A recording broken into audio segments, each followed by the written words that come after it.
దేవుడు పక్షపాతి కాడని నిజముగా గ్రహించి ఉన్నాను. ఇక్కడ గమనించండి, ప్రతి జనములోనూ ఆయనకు భయపడి నీతిగా నడుచుకుని వారిని ఆయన అంగీకరించును.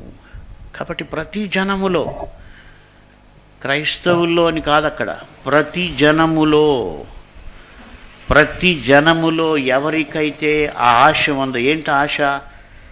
దేవునికి భయపడేటువంటి లక్షణం, నీతిగా నడుచుకునేటువంటి ఆశ, ఆసక్తి ఎవరిలో ఉన్నాయో దేవుడు వారిని అంగీకరిస్తాడు.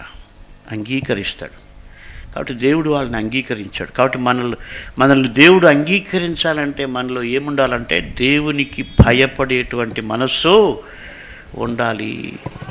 నేను యేసు ప్రభువుని ఎరగక ముందు కూడా దేవుడంటే భయం, యేసు ఎవరో తెలియదు, చాలా భక్తిగా జీవించాను. నేను చాలా నిష్ఠతో పూజలు చేశాను. అంటే మంచిగా ఉండాలన్నటువంటి ఒక ఆశ నాలో ఉన్నింది. మరి అయితే దేవుడు కనికరపడ్డాడు.